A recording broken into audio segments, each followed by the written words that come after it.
Salam dəyərli izləyicilər. Bakı Zöbsazın İşdən Söhbət podkastının bugünkü qonağı Firdevsi Kərimovdur. Xoş görmüşük, xoş görmüşük. Firdevsi, necəsiz? Mən əla, özümü yaxşı hiss edirəm, şükürlər olsun.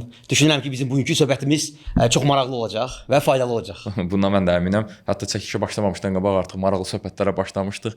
Saxladıq ki, bir söhbət qalsın podkastda. Mən elə zaten onu təklif elədim ki, gəlin bu podkastı saxlayaq bu söhbətləri. Firdevsi, səni çox adam tanıyır. Özüm də bir qısa formada deyim, yəni 79, mənim yadımda qalan 79 marafon qaçışı, beynəlxalq marafonlar, Ironman statusu, bundan əlavə nələr də var, bunu bilmək üçün bir standart sualımızı verək. Firdevsi Kərimov kimdir? Firdevsi Kərimov ilk öncə müəllimdir. Yəni bu siz saydıqlarınızdan öncə mən uzun müddətdir ki, tədris edirəm, dərs keçirəm və gənclər yetişdirirəm. Mən düşünürəm ki, mənim bu vergili olduğum müəllimdir şəxs. Amma sonra isə əlbəttə ki, bu şaxələnir. Çünki müəllim, mən düşünürəm ki, müəllim tələbələrə nümunə olmalıdır. Mən elə düşünürəm. Birinci, müəllim olaraq sən öz dərsini çox ürəklə deməlisən. Sən o dərsi yaşamalısan. Və məndə bu istedad, belə deyək də, biraz belə desək də, çox gənc yaşlarında mən bu istedadı tapdım özümdə. Və inansız, görürəm ki, alınır məndə. İnsanlara dərs demək, insanlara, mən ingilis dərs deyirəm, insanları xarici dildə danışdırmaq məndə alınır və mən bundan dəhşətli dərəcədə zövq alıram. Bilirsiniz, birinci zövq alıram ona görə ki, mənə etibar eləyirlər. Öz ingilis dili öyrənməlidir. İkinci zövq alıram prosesdən, çünki proses çox maraqlıdır. O prosesi maraqlı eləyəndə müəllimdir zaten. Üçüncüsü isə onun nəticəsini görəndə isə o tam başqa zövqdür. Allah, elə mövzumuz da bu günlər buna uyğun seçmək istədim mən. Peşəkar transformasiya mövzusunda danışaq. Bu günləri inkişaf edən bir zamanda davamlı olaraq inkişaf lazımdır bizim özümüz üçün. Yəni fərdi inkişafdan söhbət gedir. Burada peşəkar transformasiya çox önəmlidir. Yəni belə deyim, onu necə izah edeyim, rəqabətli bir zamanda, yəni digər həmkarlarımızı və hətta bayaqlar dediyim bir söz var idi, yəni mənim ən böyük rəqibim dünənki özüməm, yəni özümü üstələnməyim üçün transformasiya etməliyəm. Ümumi peşəkar transformasiya nədir? Yəni nəyə görə indiki zamanda bu belə aktuallaşıb? Əvvəl belə deyildi. Hazırda çox aktualdır. Mən sizə izah edeyim və mən sizə bu problemlərdən də biraz danışım. Birinci mən onu qeyd etmək istəyirəm ki, tutal mən əgər müəlliməmsə, mən çox rahat olmalı deyiləm ki, mən müəlliməm. Bugünkü mövqidəyəm. Bax, bu rahatlıq bizə inkişafa birinci həddir, hüduddur. Mən əgər müəlliməmsə, mən daim özlərini çalışıram. Siz məlumat üçün sizə dedim ki, demək olar ki, il ərzində 2 ən azı müəllimlər üçün nəzərdə tutulan beynəlxalq proqram mən bitirirəm. Mütləq şəkildə.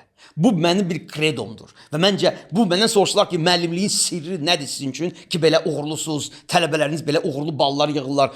Bizdə çünki akademik dərsdir, çətin ingilis. Uğur budur. Çünki mən daim özlərimdə işləyirəm. Və mən ona görə belə görürəm ki, tək müəllimlik yox, bütün peşələrdə insanlar gələk öz üzərində çalışsınlar. Problem isə odur ki, bizdə bir çox gənclər işə düzələrkən sanki onlar rahatlaşırlar. Ki, mənim artıq stabil işim var, mən özümü yaxşı hiss edirəm, çünki mən insanlarla gündə görüşürəm. Bilirsiniz də, mən müxtəlif sferada çalışdığım üçün, müxtəlif istər akademik sferada, istər peşəkar sferada, istər marafon sferasındakı hamısı yığılır o qaçışa, belə deyək. Mən onu görürəm, mən onu izləyirəm və mən insanlara deyirəm ki, siz niyə belə rahatsınız ki? Çünki siz bugün işləyirsinizsə əgər, bugün müəyyən bir, hətta sizi qane edəcək məvacib alırsınızsa belə, siz bunun sabahını düşünməlisiniz. Siz bunun 2 il sonrası düşünməlisiniz. Çünki siz özünüzü sanki bir update eləməlisiniz. Və update eləməyin ən yaxşı üslubu isə öz üzərində, öz sahən üzrə akademik bilik almaqdır. Ancaq nəyə görə indi bəs bu aktuallaşdı? Əvvəl, məsələn, Sovetin dövründən danışım, 90-cı illərdən danışım, adam girirdi bir işə, davamlı olaraq orada işləyirdi, deyək ki, mütəxəssisdir, sonra rəis olur, yəni müəyyən bir müddətdən sonra bu gedirdi. Bəli. Ancaq indi elə deyil, yəni özünü artırmasan mütəxəssisdən belə aşağı gedə bilərsən. Həyat çox vibrantdır. çox vibrant həyatdır. Yəni hərəkətlidir. Və bu günləri Elvin əgər siz işləyirsinizsə bu müəyyən bir pozisyonda sizin yerinizə ən aşağısı 6-7 nəfər göz dikib. Və Elvin o rəqabətə dözməlidir. Çünki o göz dikənlərdə axı oxuyurlar. Mən sizə belə bir nümunə deyim. Bax, siz bayaq yaxşı bir məsələ dediniz. Gəlin, Sovet vaxtını qoyaq qırağa, biraz yaxın keçmişə nəzər salaq. Əvvəl özünü inkişaf elətdirmək üçün sən mütləq getməliydin xaricdə oxumağa. Əvvəl bizdə bu belə bir qayda idi ki, əgər Firdovsi istəyirsə ki, irəli getsin, bu getməlidir xaricdə oxumağa. Amma sonra pandemi dövrü gəldi və ona görə bax bu dövr imkanlar yaratdı bizim üçün ki, təhsil keçdi onlayna. Pandemi bitdi, amma o imkanlar qaldı bizdə. Bu dəqiqə siz əgər özünüzü inkişaf elətdirmək istəyirsinizsə, müxtəlif sferalarda, istər maliyyəçi olasınız, istər HR olasınız, istər müəllim olasınız, istər həkim olasınız və s. bütün peşələrdə, bütün peşələrin beynəlxalq diplomları var və sertifikatları var. Bəs bu beynəlxalq diplomlar bizə nə qazandırır? Yəni mən bu beynəlxalq diplomu almasam da işimdə hazırda işləyirəm və mənim məhsuldarlığıma nə təsir eləyir o? Çox gözəl. Mənə o sual verirlər ki, Fred, nəyinə lazım sən bu qədər sertifikatlar yığırsan? Sağ ol. Bax, gözəl sual verirlər. Mən sizə deyim. İnandırırsınızsa ki, mən demək bu təhsil sayəsində ümumiyyətcə düz deyə çox acizanə deyim ki, çox şey bilmirəm, amma bildiklərimi yaxşı bilirəm. Və hər dəfə bu kursu keçəndə kursları, çünki siz bu kursları keçirsiniz beynəlxalq universitetlərdən. Özdə mən tövsiyə edirəm adlı, sanlı ki, özünüz də həzz alasınız o kursdan. Yəni universitetlərdən keçirsiniz. Və siz, mən düzdür, birinci növbədə mən öz bildiklərimlə bölüşürəm. Oradakı qrup yoldaşlarımla. İkinci növbədə mən oradan öyrənirəm. Deyə bilmirəm ki, hansısa kurs olub ki, mən oradan nəsə öyrənməyim. Bax, belə bir şey olmuyor həyatımda. Və məni elə buna davam elətdirən stimul da budur. Hər dəfə yeni bir yazı daha təzəsiz. Nəsə yeni bir şey öyrənirəm, bəli. Çünki belə deyək də, biz Azərbaycanda yaşayırıq, biz istəyirik Azərbaycanda, mən misal öz sektorumu istəyirəm inkişaf eləsin, mən istəyirəm mənim tələbələrim yaxşı bal yığsın, tələbələr müxtəlif olur və onların oxuyan da olur, oxumayan da olur və bütün belə yüzlərlə kiçik problemlər var ki, onlarla hamısından məşğul olmalısan, mütləqdir. Yenə sizə deyirəm, bunu tək müəllimlər yox, bütün sektorlar şamil var. Misal üçün götürək maliyyə sektorunu. Maliyyə sektorunu götürək, mənim tələbələrim çoxdur. Maliyyə sektorunda imtahan var, beynəlxalq imtahandır ki, adı CFA. CFA imtahanıdır, onu verməlisən. Sən bu günləri maliyyəçi işləyirsənsə, sənin CFA üzrə tanınman, beynəlxalq tanınman yoxdursa, sən işləyərsən bugün. Amma sabah işləyəcəksənmi yoxsa yox, o sual altındadır. Və sən bugündən artıq düşünməlisən sabahı və hazırlaşmalısan. Xaricdə təhsil məsələsindən gələ bilər. Xaricdə təhsil, mən məsəl üçün bir həmkarım var idi və uzun müddət işləyirdi, HR-da təcrübəsi var idi. Amma o qərara gəldi ki, xaricdə təhsilə getməlidir. Və yaxud da mən də uzun müddət işləyirəm, ancaq xaricdə təhsilim yoxdur. Nə zaman bu qərarı verə bilərəm ki, doğrudan real seçim kimi dəyərləndirim onu, xaricdə təhsilə getməliyəm? Çox gözəl sual verirsiniz. Amma bu sualı gəlin biraz sub suallara ayıraq. Çünki xaricdə təhsil var, bakalavra gedirsiniz. Var mastra. Bunlar tam başqa bir şeylərdir mənim üçün. Çünki siz əgər hazırda işləyirsinizsə, tutalım müəyyən bir sferada işləyirsinizsə, siz bu sferada irəli getmək istəyirsinizsə, xaricdə o artıq masterdır. Siz artıq gedib xaricdə o masterı eləyəcəksiniz. Amma burada bir dənə başqa bir məqam da var. Onu da deməyə mən məcburam, obyektivlik xatirinə. Opportunity cost deyilən bir şey var. Yəni, siz hazırda işləyirsiniz, Bakıdasınız, düzdürmü? Aylıq məvacib alırsınız hazırda, düzdürmü? Bakıda networkingləriniz yaranır sizin, düzdürmü? Və təsəvvür edin ki, siz bunu hamısını tulluyursunuz. Qoyub hamısını getmir. Qoyursunuz və gedirsiniz xaricə bir il yarım və yaxud 2 ilə. Mənim təcrübəmdə bunlar çox olub. Hətta bu karyera qırılmır. Qayıdıb gəlinəndən sonra belə, axı sizin artıq mindset tam başqa olur və sizə adaptasiya eləmək lazımdır hələ yenidən Azərbaycan işgüzar mühitinə.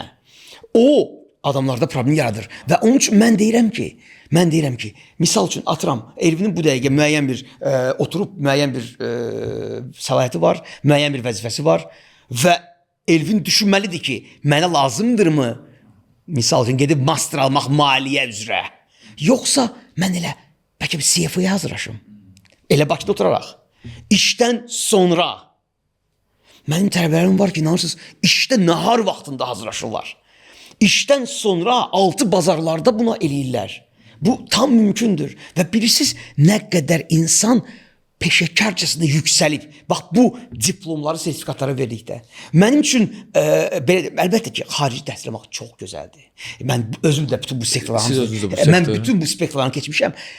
Mən onun 100% deyirəm ki, əladır. Çünki sən gedirsən, sən başqa bir kültür görürsən, başqa bir təhsil sistemi görürsən, sən öyrənirsən, sonra əlbəttə ki, sən orada da qala bilib işləyə bilərsən bir müddət, beynəlxalq təcrübə qazanmaq xatirinə və yaxud Bakıya gələndə sən, məndə elə olmuşam, mən şəxsən hər zaman öz sektorumda novator olmağa çalışmışam.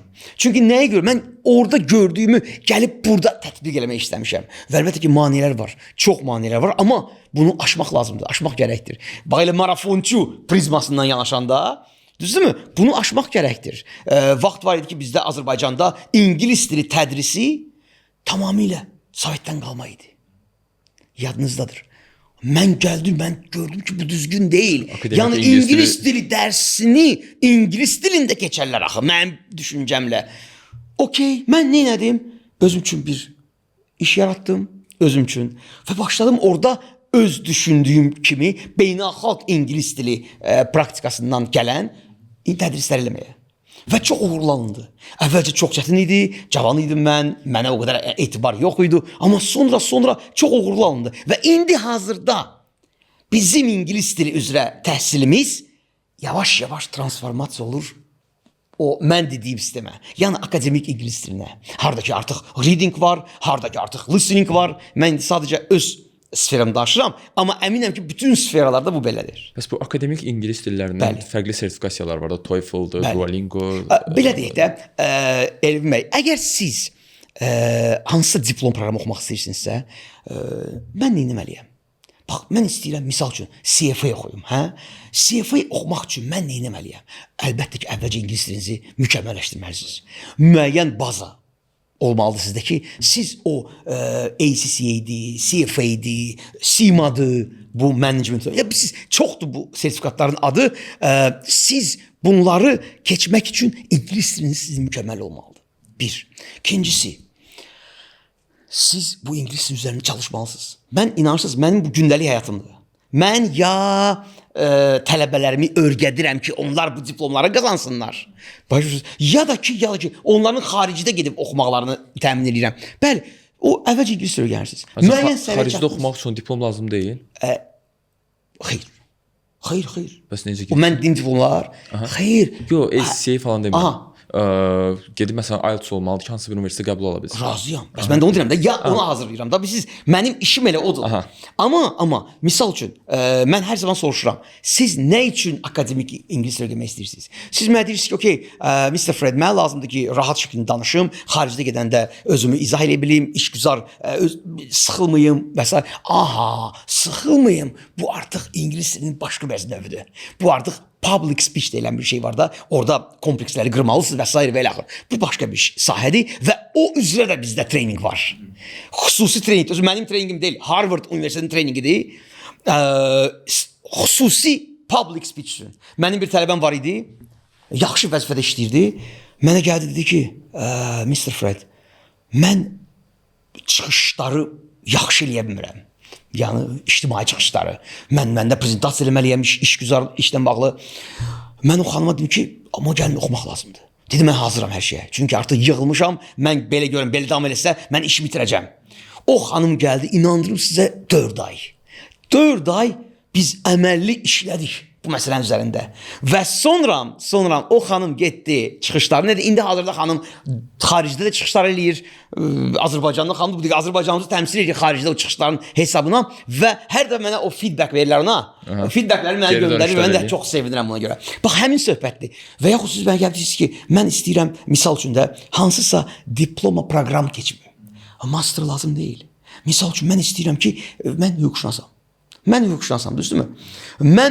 Mənim burada işim var. Mən burada müəyyən güc strukturunda iş çalışıram. Amma biraz başqa növ, biraz daha maraqlı mövzulara toxunmaq üçün siz o diplom proqramları götürürsünüz. Öz iş yerinizdə hazırda işləyirsə nə gözəl, nə xoş. Mənim isə mesajım odur ki, siz öz üzərinizə çalışın. Bayaqlar biz sizdən söhbət elədik və siz bir nəfər haqqında danışdınız. O təzəlikcə vəzifə alıb. Mən də nə dedim? Mən dedim, okey, alıb super. Amma daima öz üzərində çalışmalıdır. O bilirsiniz, biraz banal səslənir. Öz üzərində çalışmalıdır. Bu banal səslənir. Amma məndə o yollar var da. O yollar var ki, siz o yolla getsəz, təxminən 4 aya, 5 aya. Siz o yola artıq istədiyinizi nail olursunuz. Və indi misal üçün də, mən müdirəm. Təsəvvür edin ki, mən necə xoş olur ki, müəllimə gəlir, mən qarşıma deyir ki, Fred müəllim, mən bu sertifikasiyadan keçdim. Misal üçün bizdə var da, müəllimlərdə var. Hə, TEFL almışam, buyurun. Mən necə sevinirəm. Deyirəm, fikirləşirəm ki, halal olsun. Öz üzərində çalışır, öz üzərində işləyir. Əlbəttə ki, mən bir müdir olaraq müəyyən bir bonus müəllimi artırıram. Bizdə elədir. Şu korporativ iş mühitində əslində elədir. Bax, bu illəri yayda bizim bir müəllimə bizim sektorda olan ən yüksək sertifikatı alıb. Gəldi, əlbəttə ki, mən onun maaşını qaldıracağam. Sözsüz mən onun maaşını qaldıracağam. Nəyə görə? Çünki o kifayətdir vaxt sərf edir. Yayda evdə dincəlməkdənsə o gedib orada oxuyub. Və sonda nə oldu? Və sonda maaşı artdı. Sonda o bu dəqiqə iş yerində çox möhkəmdir. Əmindir ki, bu dəqiqə onun səviyyəsində sertifikat alan demək olar ki, yoxdur. Bax, budur məsələ. Buradan çıxsa belə başqa bir yerdə tapa biləcək. Çox rahatçılıqla. Çox rahatçılıqla və inanırsan nə qədər insan, nə qədər tədris mərkəzləri iş təklif edir zaten ona. Sertifikasiya proqramlarını həll eləmək olur. Deyək ki, maddi baxımdan deyirəm, maliyyə xərcləri o qədər də çox deyil, onun almaq olur. Oy, elə xoşum gəlir bu sualdan. Biz necəsiz? Xaricdə təhsil məsələsində bəs necədir bu? Təqaüd proqramları. Mən sizə deyim, onlar mən sizə deyim. Deyək ki, mən bax, bir var səbəb, bir var bəhanə. Bax, bu dəqiqə mənə bax belə suallar verəndə mən deyirəm ki, dostum, mənə bir dənə nümunə gətir. Gətir ki, nümunə ki, diplom proqramı var da, düzdürmü? O diplom proqramının qiyməti tutalım 15.000 manatdır. Yoxdur. Ancaq məsələn bax mən bir dostum masterda oxuyublar. Master o başqa. UK-də getdilər oxudular. Yox, master başqa söhbətdir. Diplom proqramından. Mən sizə masterdan danışmıram. Bax, gəlin ona toxunaq. Mən xarici təhsil üzrə ekspertim. Gəlin ona toxunaq. Master oxumaq istəyirsiniz. Adam deyək ki, sertifikasiya almaq istəmir, magistratura oxumaq istəyir, amma yenə nəzərdə almalıdır. Adam nəzərə almalı ki, opportunity costu var masterin oxumağının. Yəni burada itirəcəkləri də olacaq. Və o artıq tutalımda əgər 10.000-dirsə 10.000 olmayacaq. Artıq 25.000 olacaq. Burada itirləri nəzərə alınanda da bu yəqin anlayırsınız nə demək istəyirəm. Sizin dostunuza bir yaxşı bir məsləhət verə bilərəm. Tutalım, bizdə də var, çox adam var. Belə deyək, bizim dövrə proqramımız var. Dövrə proqramımız əlbəttə ki, magistratura təhsilinə dövlət pul ayırır. Amma müəyyən sayda. Müəyyən sayda. Əlbəttə ki, bu qədər tələbə varsa, 30.000 tələbəyə sən ayıra bilməzsən. Düzdürmü? Müəyyən səviyyədə, müəyyən sayda ayırır. Amma digər insanlar var. Onlar çoxluqdur. Lap çoxdur. Tutalım, əgər 500 nəfər dövlət proqramından gedirsə, müraciətçi 10.000-dir. 10.000-dir, bəli. Bəs o 9.500 neynəsin? Mən sizə deyim, burada 3-4 yol var. Birinci yol. Niyə UK yandı? Niyə ABŞ? Çünki məşhurdur, hamı onu... Mən sizə deyim. Oxford orada, Cambridge. Sual verirsəz mənə ki, bu dəqiqə, Firdos müəllim, UK-də oxumaq olarmı? Tam pulsuz. Cavab bəli, olar. Olar. Mən sizə ən azı 3 dənə yol deyə bilərəm ki, siz o 3 yolla UK-də masterə oxuya bilərsiniz. Amma mənim sizə sualım olacaq. Siz osunuzmu? Bax, bizdə problemdir bu. Orasında üstün kvalifikasiya var. Mənim tələbəm var idi ki, adam öz qüvvətinə öz biliyinə Oxford Universitetinin magistraturasına daxil olub. Tam pulsuz qaydada. Hələ ona bilet pulu da veriblər. Mənim tələbələrim var ki, Amerikaya pulsuz təqaüd alırlar. Öz hesabı, öz gücünə, öz biliyinə. Amma Bu çox az saydadır. birisi niyə saydadır? Çünki o birisi çox say. Hamısı gəlir mənim yanıma bu istəklərlə. İstəklər var, amma Hərəkət yoxdur. hərəkət yox, amma bax mən siz olsunuzmu? O salon üçün verdi. Təsəvvür edib deyirsiniz ki, mən istəyirəm mənim uşağım, siz valideynsiniz, mənim uşağım Singapurun o universitetində oxusun. Dövlət universitetində. Əla, uşağın nəyi var? Ortalama neçədir məktəbdə və yaxud da institutda? Hamısı aşağıdır. Və deyirəm axı sən necə istəyə bilərsən bu səviyyəni, sən axı o deyilsən. Universitetə olar, daxil olmaq da olar, pulsuz da təhsil almaq olar, amma sən özün o deyilsən. Sən əvvəlcə özün o ol. Sonra sən universitet qucaq açır. Çünki xaricdə təhsilin sistemi nədir? Siz əgər bir istedadlı tələbəsinizsə, sizi mütləq universitet qucaq açıb sizi qəbul edəcək. Çünki bu universitet maraqlıdır. Bilirsiniz, amma yox, bizdə problem başqadır. Bizdə problem vaxtında oxumurlar, vaxtında özlərində işləmirlər. Birdən-birə 4-cü kursda deyirlər ki, mən getmək istəyirəm magistraturaya, özdə ən yaxşı yerə, özdə pulsuz. Yaxşı nəyin var? Bu vaxtda neyəsən? Nə könüllülük fəaliyyəti göstərmirsən? Nə sosial işlər görmürsən? Heç nə. Divanda oturub telefon oynayıb və salam. Bu deyir ki, onun mən tərəfdarı deyiləm. Mən ona görə öz tələbələrimə əvvəlcədən 1-ci kursdan bax bu işləri eləmək lazımdır. Baxın, əsas o IELTS nəticəsi deyil. Əsas universitetin hətta ortalaması da deyil. Sənin sosial işlərin olmalıdır. Sənin könüllülük fəaliyyətin olmalıdır. Sənin praktikan olmalıdır. Onda bunun hamısını toparlayanda və bir də mən dediyim sertifikatlar. Toparlayanda sən artıq özün olursan güclü kandidat, güclü namizəd olursan o universitetin magistratura təhsili üçün. Bizdə sosial fəaliyyətdə hələ yenilikcə oturmağa başlayır. Yəni gənclərdə, məsələn mən tələbə olan vaxtı o qədər çox deyildi o sosial fəaliyyətdə. Mən indi bilmirəm siz hansı zamandan danışırsınız da. 2010-cu illərdə. Mən sizə deyim də, amma mən sizdən də öncə tələbə olmuşam da və mən o işlərlə məşğul olmuşam. Məsələ orasındadır ki, siz axtarmalısınız. Dostum, bax bizdə o problemdir də. Bizdə problemdir ki, biz hər dəfə gilələnirik. Bizə gilələmək çox rahat gəlir. Hər yol tapmırıq. Ay, sağ hər yol tapırıq. Mən onun mərcini dəfələrlə eləmişəm və debatlarını da eləmişəm. Çünki çox adam deyir ki, oy Azərbaycanda iş yoxdur. Qəti razı deyiləm. Qəti razı deyiləm. Sən gedib xaricdə işlədiyini Azərbaycanda işləsən əgər, maaşında daha yaxşı olar, güzaran da yaxşı olar. Bizdə o yoxdur. Bizdə insanlar giləyənir, ancaq giləyənir, dostum. Ancaq xaricdə işlədiyini, məsələn, gedib orada işləyib daha yüksək məvaciblə. Yox, yenə deyirəm də, mən danışıram bilirsiniz kimlərdən? Kim ki, belə gedirlər ki, misal üçün atıram, hansısa ölkəyə gedirlər, mebel çəxinə. Və orada fəhləlik edirlər. Və yaxud tələbədir, gedir ora, orada qarsonluq eləyir. Sən burada qarsonluq eləyirsən, sən burada qarsonluq eləməyi bacarmalısan. Sən əgər burada qarsonluq eləsən... Burada eləməyəcək işi, orada gedib eləyir. Sən burada eləsən, inandırım sizə, buradakı tiplər deyil də bizdə çay pulu, bəli, o heç də az deyil.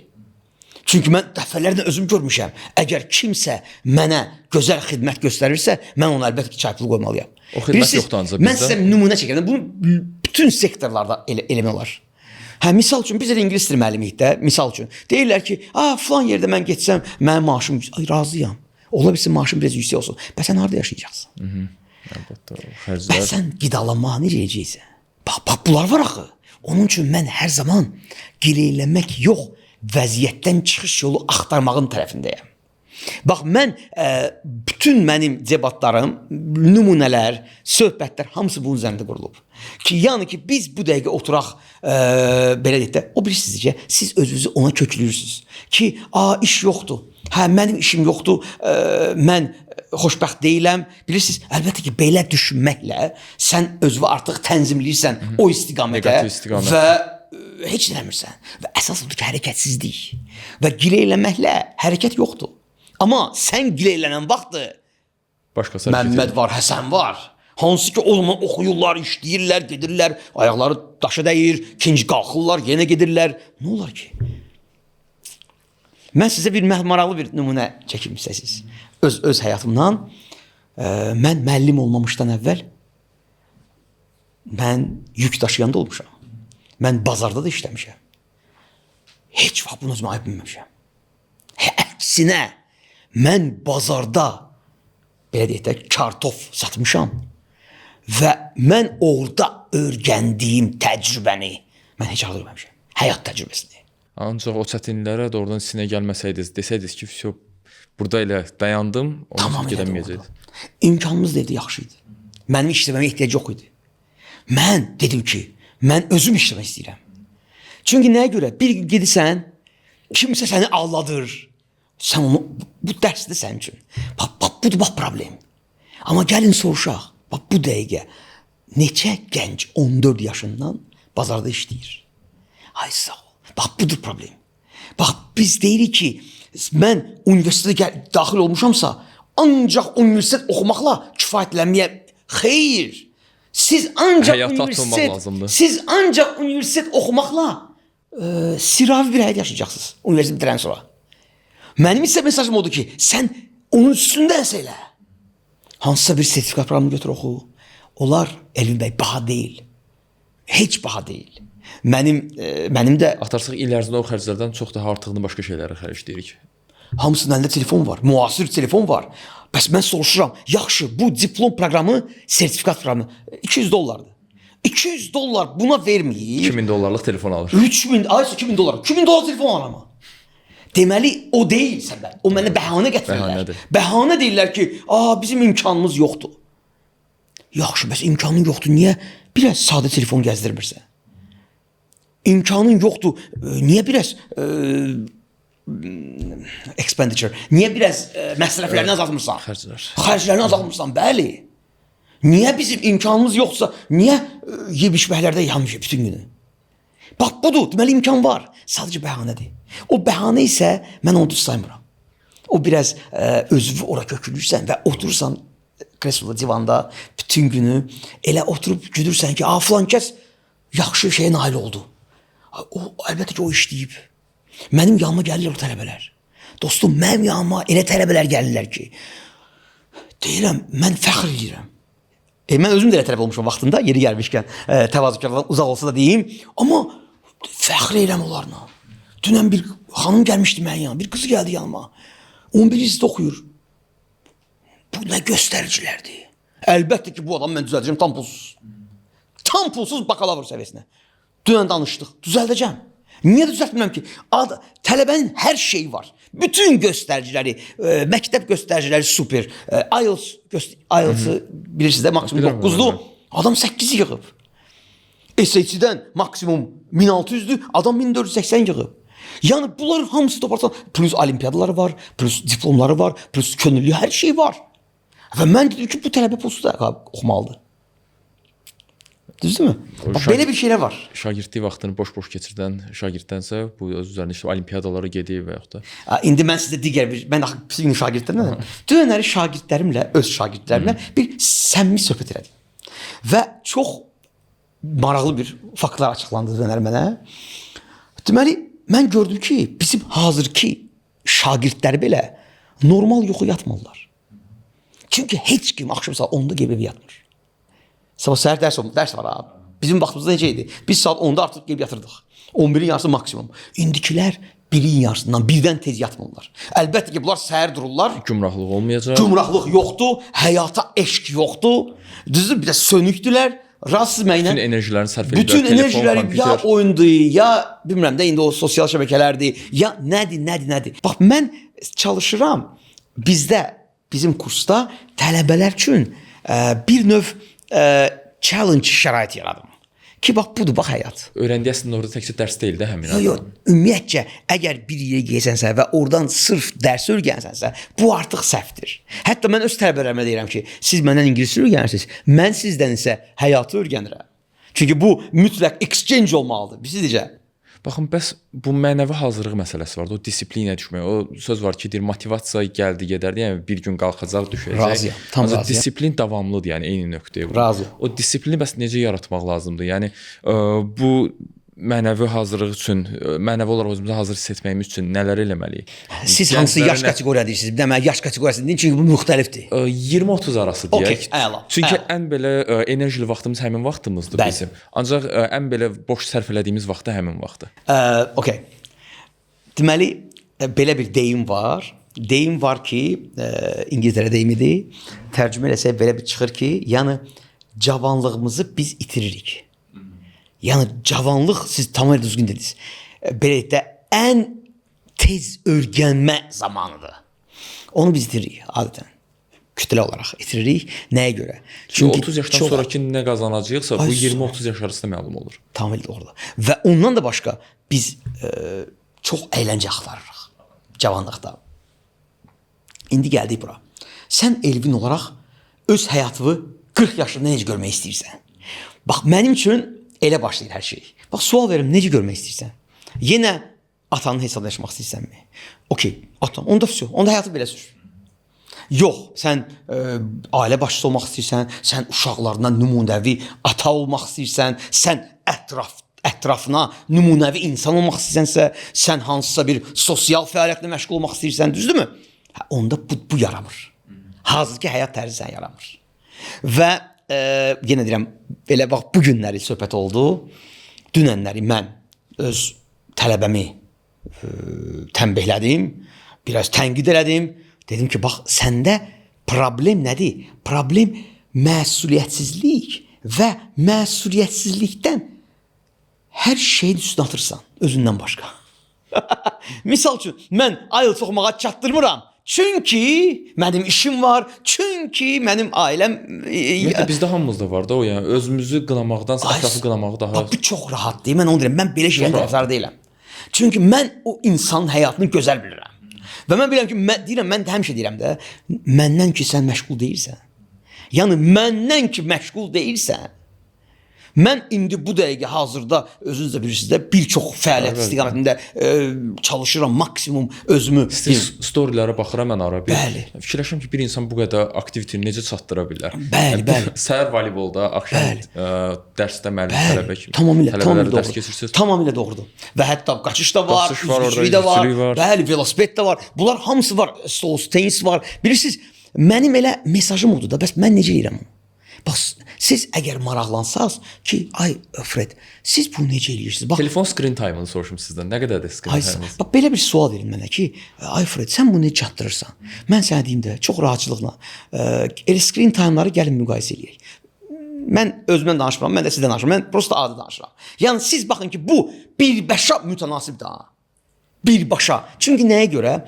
Telefon screen time-ı mənim üçün tək belə deyək də, sosial şəbəkədə olmaq deyil. O nə qədər subconscious, şuuraltı insanlara təsir eləyir.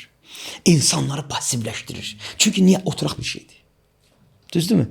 Eyni zamanda bundan öncə mən seriallar haqqında elə girəyərdim.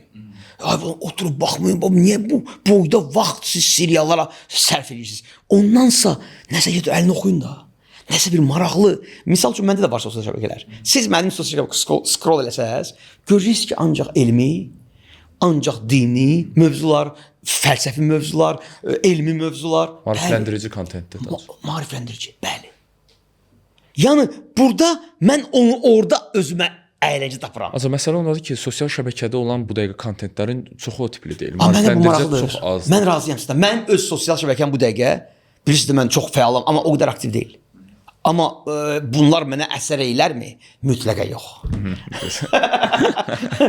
Cəfər Cabbarlı dedik, mənə əsər eləmirlər. Çünki mənim öz xəttim var da, düzdürmü? Mən inanıram ki, mən bilirəm, bu xətt düz xətdir. Əlbəttə ki, mən durub başqa cür hərəkət eləsəm, başqa cür sözlərdən istifadə eləsəm, bəlkə də kontent daha yaxşı tutar. Amma bizim elədiyimiz... Bu dəqiqə mən bura gəlmişəm, mənim ki, xəbərim yoxdur. Bu auditoriya. Amma əminəm ki, kiməsə mənim sözüm çatacaq.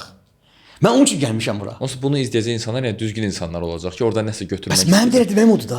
Maraqlı olmayan adam olsa baxmayıb keçəcək. Bəli, elə çox halda ki, belə olacaq. Hazırda. Siz biraz başqa bir üslubda adam çağırsaydınız, düzdürmü? Tam başqa olacaqdı. Amma yenə deyirəm, amma bu lazımdır, bu da Məişət lazımdır. mövzularına Amma toxunsaq- bu da lazımdır Elvin. Bax bu da lazımdır cəmiyyətə. Əlbəttə, önəmli olan budur mən deyirəm. Məişət mövzuları deyil. Mənim üçün birisi necədir? Bax insan mən elə özüm də bu dəqiqədə. Siz mənə deyəndə kanalı, mən dərhal kanalı tanıdım. Çünki mən baxmışam. Çünki mən baxıram. Məndə kontentlər elə gəlir ancaq. O tip kontentlər İzlədiyiniz mənim format qarşıma kontentlər, düşür. Bəli. Mən çalışıram özümü limitləşdirim. Mən çox baxmıram. Çox önəmli. Birdən elə bilərsiniz ki, mən çox baxıram. Mən heç hansı podkastı heç axıra kimi baxa bilməmişəm.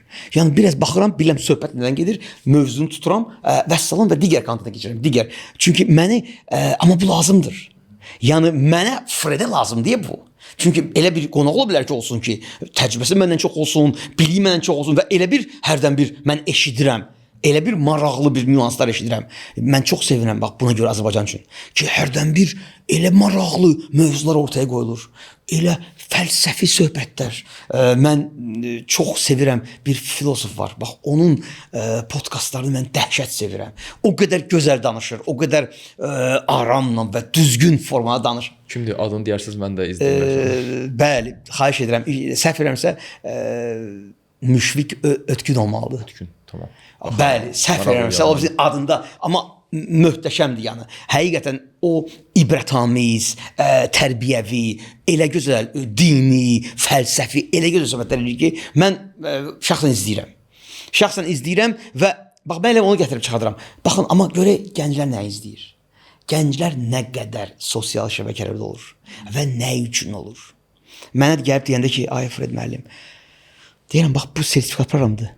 Misal üçün, bunun dəyəri $300. Get başla. Keçə bilmir. Çünki o müntəzəmlik yoxdur. Həmin o yanaşma yoxdur ki, oturum gündə 1 saat buna. Yoxdur. Oturum gündə 8 saat sosial şəbəkə var. Amma buna hansı ki sabahları bu da çox lazım olacaq. Bax, ona istək yoxdur. Bəli. Ümid edir ki, yaranar o istək. Zaten biz elə onun üzərində çalışırıq. Onun üzərində, onun təbliği ilə məşğulsunuz. Bəli. Mən elə onun təbliği ilə məşğulam. Təşəkkür edirəm Firdovsi, bu günlər sizin gəldiyiniz üçün. Sizə çox sağ olun. Sizə də inanıram ki, maraqlı olacaq bizim danışdığımız söhbət. Bizi izləməyi, şərh bölməsində fikirlərinizi bizimlə paylaşmağı unutmayın. Diqqətiniz üçün təşəkkürlər.